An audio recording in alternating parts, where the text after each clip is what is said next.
Gagawa tayo ng rice cooker pancake. Ito ay giant pancake na pwede mong lutuin sa rice cooker. Gagawa tayo ng plain at may mga flavor na giant pancake. Meron tayong ubi flavor and berries. So gagawa tayo ng ating pancake mixture from scratch talaga. Pwedeng gumamit nung nasa box na pancake mixture kung ayaw nyo na, alam mo yun, maraming ginagawa. Kasi yun, lalagyan mo lang ng liquid tapos itlog. So, meron tayong all-purpose flour dito. Lalagyan natin siya ng baking powder, asukal, asin. So, dapat yung harina ninyo ay sifted na para iwas yung lumps. And then, maglagay tayo ng ating gatas. Pwede naman tubig, tapos lagyan nyo lang ng powdered milk kung gusto nyo na malasa. Mas malasa kasi kung gatas. Ayan. Tapos, maglagay tayo ng itlog. Cooking oil. And yes, pwedeng gumamit ng butter or margarine na melted. Ayan. And then, konting vanilla essence. Ayan. Taps. I-mix natin yan na mabuti.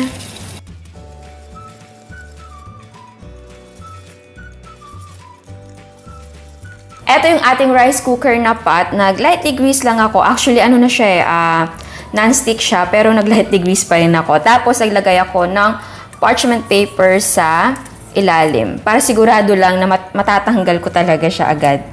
So, ngayon, i-transfer na natin ito dito sa ating pot.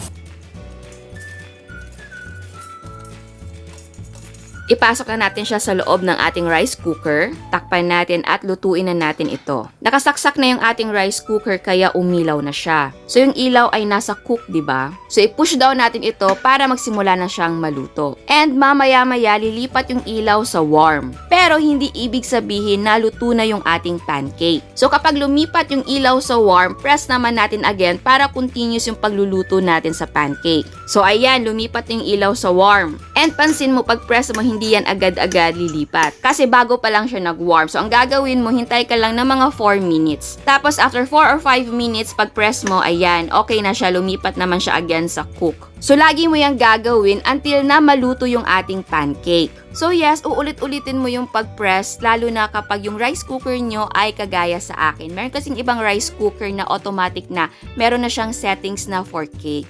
At para naman malaman natin kung luto ng ating giant pancake, gumamit tayo ng barbecue stick or toothpick. At kung lumabas na may konting moist crumbs, ay okay na yan. Pero kung basa pa, continuous lang yung pagluluto. So ayan, baliktarin natin siya. Ibabaliktad ko lang siya sa ating cooling rack. Wow. Mainit siya, girl. Ayan. Tanggalin natin siya. Ooh! Maganda yung kulay, no? Naiwan yung ano niya.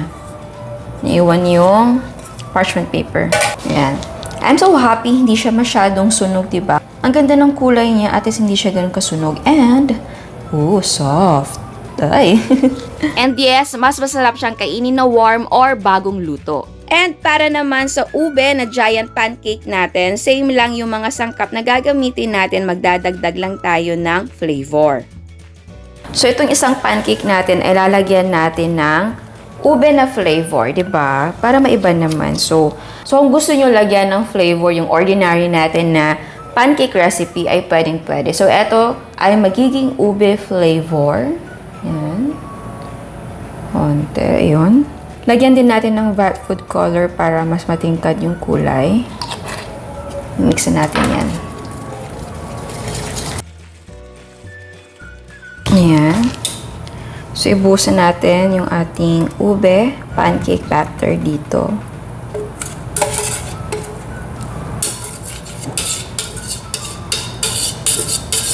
And ito ay optional. Maglalagay din tayo ng ube halaya para meron siyang palaman. Oops, teka. Para marami. Ayan. Ayan dyan. Lagay tayo dyan. And here. Oops. And dito naman. And dito naman. Ayan. Pwede na yan. Okay. Takpan na natin ito at isalang na natin. And ayan, eto na yung ating ube na giant pancake. And gumawa pa ako ng isang batch at lalagyan natin siya ng blueberry and strawberry. So ang ginawa ko lang ay hinati ko muna yung ating batter bago ko siya lagyan ng palaman.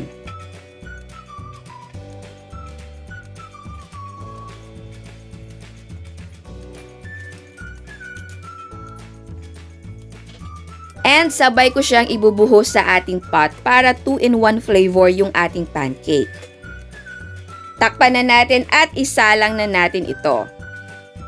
At ayan, eto na ang ating rice cooker pancake. O diba, sobrang dali lang. Pero bago tayo mag-taste test sa hindi pa nakasubscribe, please subscribe sa ating YouTube channel and please click the notification bell and please click all para ma-notify kayo sa lahat ng uploads.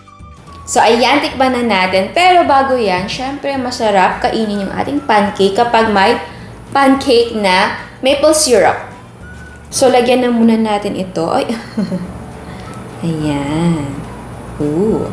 And kuha tayo dito ng konting butter. Ayan. Ayan.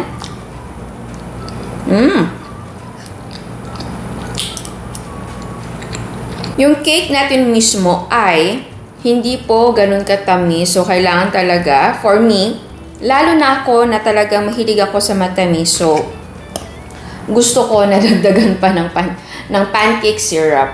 Ayan. So, sa sugar naman, pwede kayong magdagdag kung gusto nyo matamis. And ang texture ng ating giant pancake ay hindi yung hindi yung parang chiffon or sponge-like na cake. Ito po ay makapal, mabigat na cake. So, dense talaga siya. And, mas masarap siyang kainin kapag bagong luto, yung warm pa siya. So, kung lumamig, pwede mo siyang i-toaster or kung wala kayong toaster, pwede yung sa kawali, pan toast yung gawin nyo para uminit siya again. Kasi mas masarap talaga siya kapag warm. At yung texture niya, yung texture niya mas maganda kapag warm. Next naman, tikman natin yung ating ube flavor. Ayan.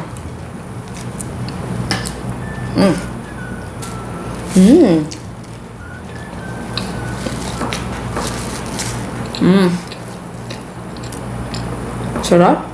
Talagang maganda kung may mga ibang flavors kayo sa ating giant pancake. Next, itong may strawberry and blueberry natin. So, unahin natin itong may strawberry side. Ayan.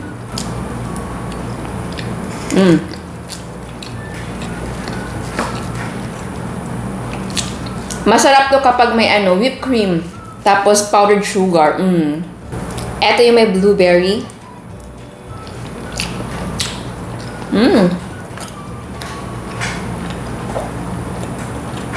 Masarap lahat. Kaya kung gusto nyo na gumawa nito at gusto nyo na ibang flavor, pwede coffee, Nutella, chocolate, diba? So, ayan. Sana nagustuhan nyo ang recipe natin ngayon. Ciao! At eto ang mga prices ng ating mga sangkap. So, eto ay regular lang na giant pancake. So, wala itong flavor. Again, ang total cost ay magdidepende kung magkano ang mga presyo ng mga sangkap sa inyo. And sa mga hindi pa nakasubscribe, please subscribe sa ating YouTube channel and please click the notification bell and please click all para ma-notify kayo sa lahat ng uploads. And please don't forget to like our Facebook page and follow us on Instagram. Thank you!